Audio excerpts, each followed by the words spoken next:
অপমানিত কল্যাণ। কোন রক্তের সম্পর্কের জন্য মমতা নেত্রী হননি। আমি ৮০ বা ২০ জনের মতো নই বলছেন কল্যাণ। দিদির পরিবর্তন না হলে দিদি দল শেষ করবে।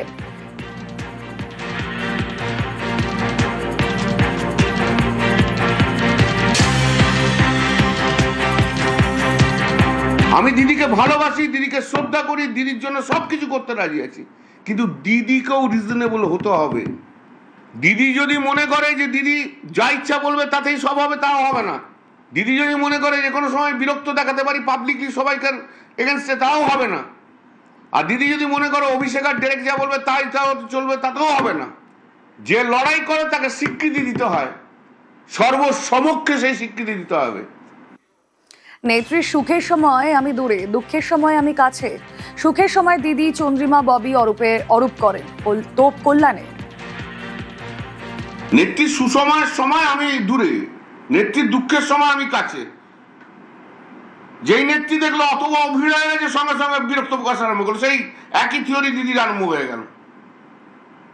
নেত্রীর সুখের সময় ববি হাকিম, চন্দ্রিমা ভট্টাচার্য, অরূপ বিশ্বাস, এই সব, সুদীপ বন্দ্যোপাধ্যায় সব রয়েছে।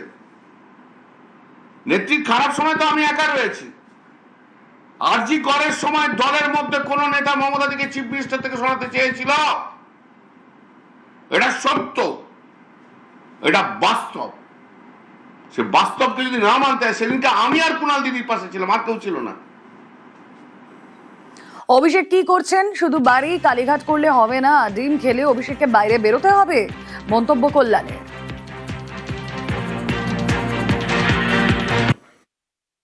অভিষেক বন্দ্যোপাধ্যায় অত বড় লিডার, তো ২ মাস ২.৫ মাস ঘুরলো না কেন? শোভনদেব চ্যাটার্জি অত বড় লিডার, ঘুরলো না কেন? দিদির কথায় যারা অত বড় বড় লোক, তারা ঘুরলো না কেন? আমি তো ঘুরেছি সমস্ত রিস্ক নিয়ে। দিদির যদি মনে হয় অভিষেক এসে বসে আছে কেন, এটা যদি দিদির বিরক্তির কারণ হয়, তাহলে আমাদেরকে ছেড়ে দেওয়া ভালো, শুধু অভিষেক নিয়ে থাকুক দিদি তাহলে। আর লক্ষ লক্ষ তৃণমূল কংগ্রেসের ওয়ার্কারের জন্য মমতা দি বাংলার নেত্রী হয়েছে। কোনো রক্তের সম্পর্কের লোকের জন্য মমতা দি বাংলার নেত্রী হননি। এবং সেই লড়াইয়ের দীর্ঘকালের সাথী আমি। আমার জীবন যৌবন, আমার প্রফেশন, আমার সংসার সবই তো মমতাদির জন্য স্যাক্রিফাইস করেছি। আর যদি শুধু অভিষেক করে, তাহলে তো প্রবলেম হয়ে যাচ্ছে আমাদের। দিদিকে বাস্তবটা বুঝতে হবে, বাস্তবটা না বুঝলে দিদি দলটা শেষ করবেন, আরো তোপ দেখেছেন কল্যাণ। আমি ওই ৮০ জনের মতো আর ২০ জনের মতো নয়। মানুষও আমাকে ভালোবাসে, এটুকু মেনে নিতে হবে সবাইকে। এটা কারোর কোনো হিংসার কারণ নেই। আমার জায়গায় চলে যাচ্ছে, এটা যদি কেউ ভাবে তাহলে তার শেষ, এমনিতেই শেষ হয়ে যাচ্ছে। শুধু নিজের বাড়ি আর কালীঘাট করলে তো হবে না, বেরোতে হবে ভাই। ডিম খায়, লাঠি খায়, ঝুল যাই খায়, গালাগাল খায়, ঘরে বসে থাকলে তো হবে না। মমতা দিদির জন্য লড়াই করতে আমি প্রস্তুত আছি, কিন্তু দিদিকেও বুঝতে হবে বাস্তবটা কি। দিদি যদি বাস্তব না বোঝে, তাহলে দিদি যে দল তৈরি করেছে, দিদি নিজের হাতে সেই দল শেষ করবে।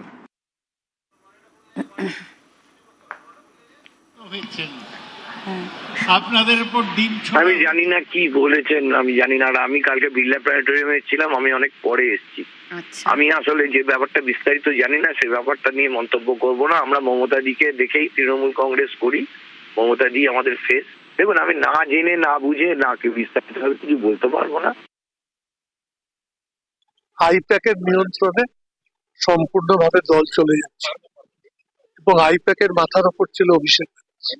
এখন সকলেই এটা উপলব্ধি করতে পারছে। কল্যাণের যদি এই উপলব্ধি এসে থাকে, তাহলে সেটা ভালো। দল শেষ হয়ে যাক, এটা আমি প্রত্যাশাও করি না, আমি প্রার্থনাও করি।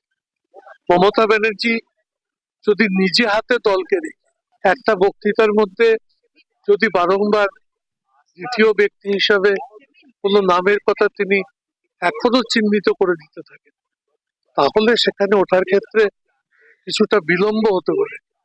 কিন্তু আমার প্রত্যাশা থাকবে যে তিনি নিজে হাতে চেষ্টা করলে তিনি আবার জমি ফিরে পেতে পারেন, কিন্তু এখনকার মতো দুরবস্থা থেকে নিশ্চয়ই মুক্ত হতে হবে।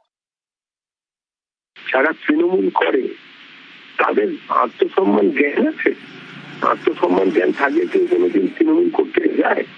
কল্যাণবাবু সেটা জানেন, অনুভূত ওই জিনিসটা বোধহয় একটু কমই আছে।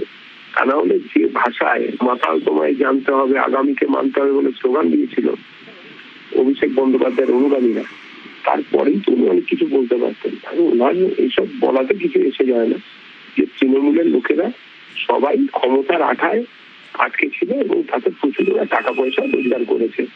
চাঁদির জুতো বলে বাংলা একটা কথা আছে, তো সেই চাঁদির জুতোয় তো মাঝে মাঝে চট্ট আমরা খেতেই হবে, এটাই তো স্বাভাবিক।